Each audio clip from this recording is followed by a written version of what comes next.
एक common question है जो मोस्टली स्टूडेंट्स जो नए जो स्टूडेंट्स होते हैं वो पूछ रहे होते हैं कि कौन से सेशन में ट्रेड करना ज़्यादा इफेक्टिव है। डिपेंड करता है आपके ऊपर। अगर आप न्यूबी हैं तो मैं आपको ये रिकमेंड करूँगा कि कोशिश करें कि हाई वॉलेटिलिटी वाले सेशन से दूर रहें, जो कि मोस्टली होता है न्यूयॉर्क सेशन। सो न्यूयॉर्क सेशन से थोड़ा सा दूर है, उसमें मैनिपुलेशन बहुत ज़्यादा होती है। और मैं ये कहूँगा कि यूरोपियन सेशन उतना उस सबसे बेस्ट होता है इस हिसाब से।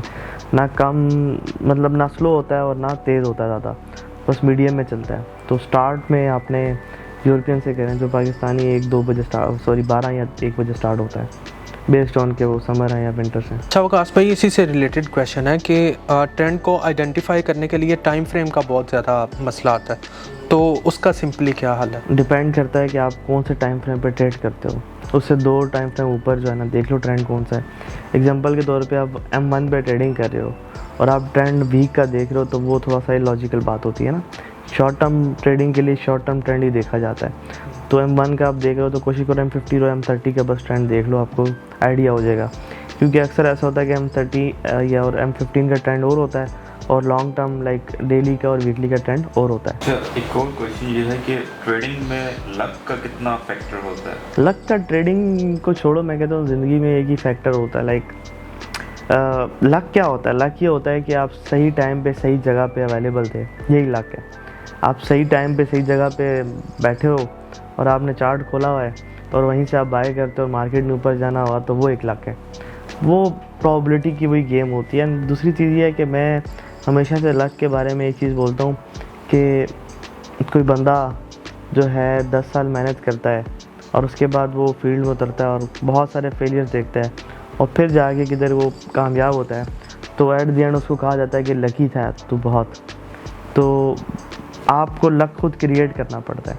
आप बहुत सारी मतलब चीज़ों से गुजरते हो और एक अपॉर्चुनिटी आपको कुदरत देती है, और काफ़ी लोग वो ग्रैब नहीं कर पाते, कुछ कर जाते हैं और फिर वो लकी कहलाते हैं।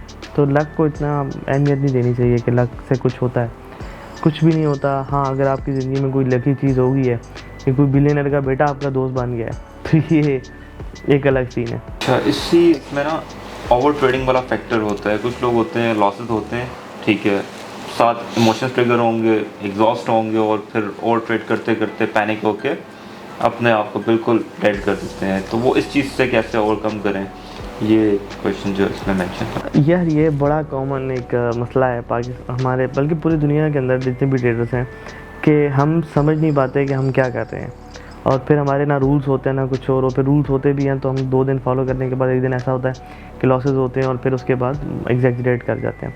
तो मैं इसके लिए हमेशा से एक सिंपल चीज़ सिखाता हूँ कि आपने देखना, अगर आपको लॉसेस होते हैं तो एग्जांपल के तरह आपको 5 ऐसा लेट हो गए, तो आपने समझना है कि मेरी ज़िंदगी में शायद मैंने 10 लाख ट्रेड्स लेनी है और 3-4 लाख ने ऐसा लेट करने हैं, उन 3-4 लाख में से ये भी ट्रेड्स हैं। तो इस तरह से जब आप लॉन्ग टर्म का सोचते हो ना, अप्रोच आपकी चेंज हो जाती है, मेंटालिटी आपकी चेंज होती है, दिमाग आपका खुल जाता है। होता ही है कि जब आप इस तरह की सोच में आते हैं ना, एकदम से स्टॉप लॉसेस हिट होने के बाद आप एकदम से परेशान होते हो। जैसे परेशान होते हो आपकी ब्रेन श्रिंक हो जाती है, छोटी हो जाती है, तो उसकी सोच भी छोटी होती है शॉर्ट टर्म के लिए कि यार ये तो लॉस हो गया। फिर अगर आप लॉन्गर टर्म पिक्चर में देखो तो ये लॉसेस शायद आपकी ज़िंदगी को इम्पैक्ट ही ना करते अगर आप वो गलती ना करते। तो वो गलती करने के बाद भी इतना इम्पैक्ट नहीं क्रिएट होता। लाइक महीने बाद, 3 महीने बाद या साल बाद आप वो लॉस भूले होते हैं। अंडर अनलेस आपने कोई बहुत बड़ा कोई उधार लेके वो किसी के पैसे डुबा दिए हों, तो वो एक अलग स्टोरी है। मैं ट्रेड में असल बार बार चेंज कर देता हूँ, कभी ज़्यादा कर देता हूँ कभी कम। ये क्या इशू हो सकता है और मैं इसे कैसे डील करूँ? कभी ज़्यादा स्टॉप लॉस बार बार चेंज करना, इसका एक प्रिंसिपल, एक कोर प्रिंसिपल रखना चाहिए एक ट्रेडर को अपनी ज़िंदगी के अंदर कि एक स्टॉप लॉस रख दिया तो रख दिया, फिर उसके बाद हिट हो गया ना, तो फिर एक ही चीज़ अपने आप को बोलनी है, it is what it is, हो गया तो हो गया। तो ये प्रैक्टिस के साथ आती है चीज़ कि आपने बस वही काम करना होता है। लाइक इस ऑफिस में सफाई वाला डेली आता है, वो सफाई करके जाता है। अब मैं उसको ये नहीं कह सकता कि यार डेली के तू आके जो है ये किस, वो से आप नहीं पूछ सकते कि यार कि किस तरह से करता है, उसका काम है भाई करना। ऐसे एक ट्रेडर का काम है कि वो ये अपने रूल्स को फॉलो करना या स्टॉप लॉस लगा के इसको चेंज ना करना। अब मैं ना उसको सिखा सकता हूँ कि आपने कैसे करना है, ना आप सिखा सकते हो, उसके ऊपर डिपेंड करता है कि भाई ये इतने भी मतलब सेंसिटिव इंसान नहीं होना। अगर आप इस तरह के हो तो फिर आपके लिए ट्रेडिंग है ही नहीं।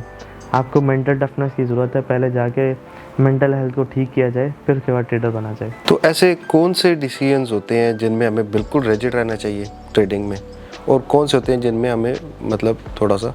हाँ, ये अच्छा सवाल है कि कौन से ऐसे डिसीजंस होते हैं कि जिनमें बंदा फिक्स्ड माइंडसेट के साथ जाता है, या एक ट्रेडर फिक्स्ड माइंडसेट के साथ जाता है, और कुछ ऐसे डिसीजंस होते हैं जिनके साथ रिजिड, मतलब बंदा कहता है फ्लेक्सिबल होता है कि ये चेंज भी हो जाए तो कोई मसला नहीं है।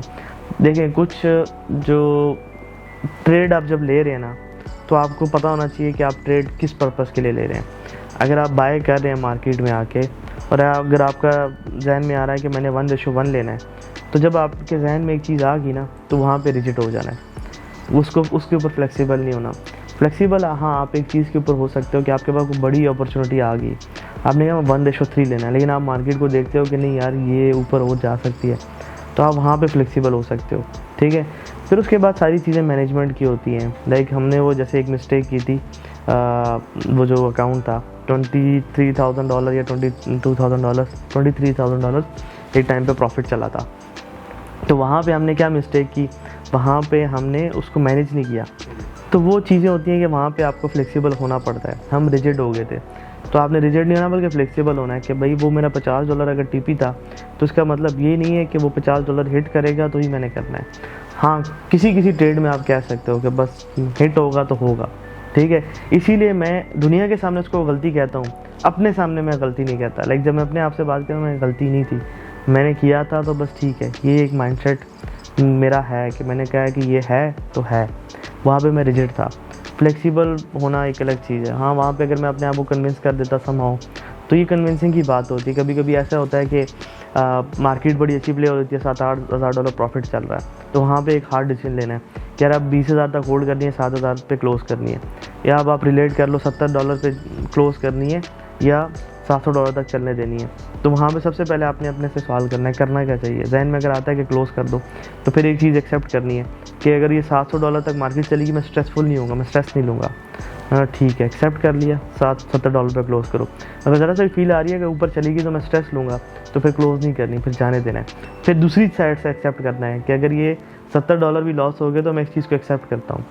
तो यहाँ पे आपने बस आगे थोड़ी सी टेक्निकलिटीज़ में खेलना होता है ट्रेड की मैनेजमेंट में। तो ये आप प्ले कर लेते हैं तो कोई मुश्किल चीज़ आती है। जो हमारे अपने बनाए हुए रूल्स हैं, हमें उस पर रिजिड रहना है, और मार्केट की कंडीशन जो है उसके बारे में हमें फ्लेक्सिबल रहना है। Perfect conclusion. सवाल है कि अगर $500 का अकाउंट हो और हम कंसिस्टेंट रहकर प्रोफेशनल ट्रेडर माइंडसेट के साथ 4 से 5 साल उस पर काम करें, तो हम मिलियनर बन सकते हैं? I don't think so, it's possible, it's not practical. Because अगर एक बंदा एक साल एक $500 के अकाउंट में ट्रेड कर लेता है, तो वहाँ पे स्ट्रेक ही नहीं रहेगा, वो शायद जायदादें बेच देगा इसी टाइम में कि भाई मैं तो $500 को, अगर उसने $5,000 तो बना ही चुका होगा ना एक साल में, अगर $1 मिलियन बनाने हैं। तो यार 500 को मैंने 5,000 एक साल में किया, तो चलो मैं किसी से उधार पकड़ता हूँ या जायदादें बेचता हूँ और फिर करता हूँ, तो वो एकदम से ज़िंदगी में चेंजेस आ जाते हैं। तो इट्स नॉट प्रैक्टिकल। तो पहली बात है कि $500 को 5 साल ट्रेड करना is not possible, but I think so.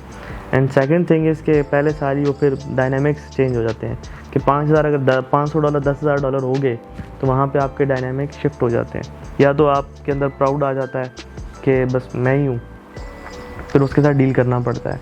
तो इसका बहुत लंबा आंसर बन जाएगा, बड़े डिफरेंट एंगल्स आ सकते हैं, लेकिन मैं यही कहूँगा कि छोड़ दें ऐसी फैंटेसी वाली चीज़ें ना सोचा करें, बल्कि अपने ऊपर फोकस किया करें।